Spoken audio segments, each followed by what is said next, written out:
Welcome to Mesa Morning Live. Thank you. Tell us a little bit about why you're here and representing Gateway Bank on their community outreach. Okay. With the Mesa Police Department, I'm one of their crime prevention officers. And in 2012, we were selected as a pilot site for a law enforcement's response to persons with Alzheimer's and dementia grant from the University of Illinois and the federal government. And so we've been working on training our officers about Alzheimer's and dementia, improving our search and rescue protocols, because when somebody does go wandering, time is of the essence. So we've been looking at our policies.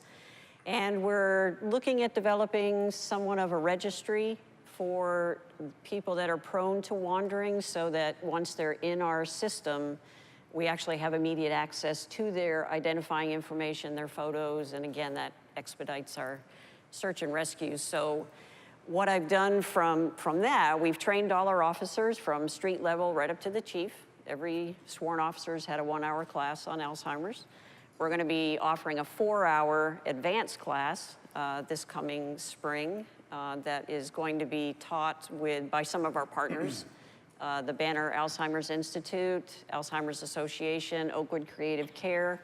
We actually have some officers that are spending time with some of the members of Oakwood Creative Care, East Valley Adult Resources. So we're kind of pulling in from the community to help us train our staff.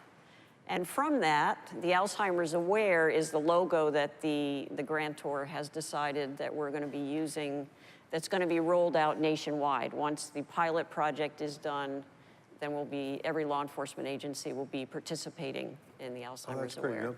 I hope this is a relevant question. On Wednesday, I was going down the 101 and I saw the sign that there was a silver alert. Yes. Now, we've all heard of Amber Alert, but I didn't know what silver alert was. And I think it's, Yes. and then I heard on the news, it was a gentleman that, I don't know if they found him yet or. No, he's been missing, I think, since December 1st is that wow. one went out. And the silver alert was just, it used to be the endangered person alert, now it's the silver alert for adults that are endangered, most of them are the dementia related, where they've wandered away from home. And so you'll see a silver alert. Now it doesn't, what I've noticed, it doesn't give the identifying information, it just says to call 511 to get more information about if they're in a vehicle or what they look like. Is that something that started here? Is that a national actually, thing? It's national. Oh, it is? Okay. Yeah. I just never heard of that. Many states have that in place. Well, I'm guessing that with the aging population and the baby boomers, we're all, hopefully getting older. Yes, we are. We're all aging. Some of us are further along than others. This is the oldest I've ever been. So this is something that's great that there's something like this going on, and it's cool that the Mesa Police Department's involved as they are. Yeah, I've actually been involved with the senior community. I'm the Safe Senior program for about 17 years with the department. So it started with elder abuse prevention, which goes along also with the dementia and Alzheimer's, because many of those folks are easy targets. They're a vulnerable population for exploitation or abuse. So it's kind of, when we had this opportunity, and then especially to partner with the agencies that we're partnering with, we're learning how to deal. And I think the number is every 68 seconds somebody is diagnosed with Alzheimer's. So wow. This particular segment of our population is going to be growing, and we know we have to learn how to respond as law enforcement. And also the Alzheimer's Aware, what I would like to do and why I'm at the chamber today is to bring it to the businesses as well, because you are going to have customers that have dementia, whether it's early stages, late stages. You're gonna have family members that are gonna be trying to shop with people that have Alzheimer's or dementia, that there might be behavior issues while they're in your place of business, or someone comes in that's disoriented and you need to know how to approach them, how to communicate with them. And that's what the brochure is making Mesa, the whole concept is making Mesa a dementia-friendly community, and that's where we're looking to do. What's the proper protocol for the general public? If we see somebody that we think might be, in that situation, do we call 911? Is that a...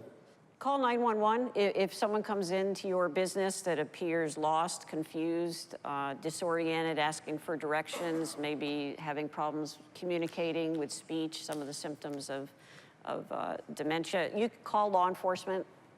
If they have Medic Alert jewelry on, which is the Medic Alert Safe Return jewelry, there's an 800 number on there that you can call goes to the Alzheimer's Association, and that helps reconnect that person with their caregiver.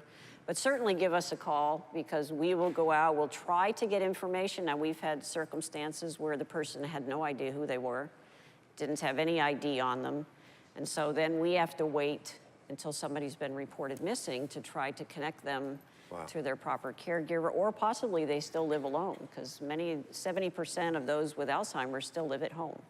So whether it's alone or with a caregiver. So certainly, and that's what the brochure will say, some communication tips for business staff, as well as if you do have a situation, don't hesitate to call the police. That's great. Now I got one more question before I turn you loose. Yeah. You're known as the chocolate lady. What does that mean? Well, I said I've been doing our senior program for a while. So I used to go to the Downtown Senior Center and the Red Mountain Multi-Generational Center once a month, because I think it's important for us to get out to the community. And I noticed that when I would stand there with all my brochures on crime prevention, because I am about crime prevention, and by the way, lock your doors and windows, that's my crime prevention tip for the holiday, they wouldn't really stop and engage. They would say hello, but they would just pass my table and sit down and go to lunch. So I thought, chocolate. So I started bringing chocolate, and it was a lure to my table. Now, they still didn't take brochures, but they took the chocolate, and they gave them a few moments to connect with me, and so I became known as the chocolate lady down at the senior center. And I actually brought a pound of See's chocolate today for a drawing, so that's awesome. It's just a good draw. Brochures don't always do it. So. No, they don't. Well, I think that's very smart of you. And in that spirit, I'd like to give you one of these. Okay. That was how we get our guests. Forever. That's right. That's well, right. I can't thank you enough, and thanks for what you do. And boy, crime prevention, that's something that crosses every boundary. So thank you so much for everything you do. You're welcome. And thanks for what you're doing for our people in need. How about a big round of applause? Thank you, Karen. Appreciate it.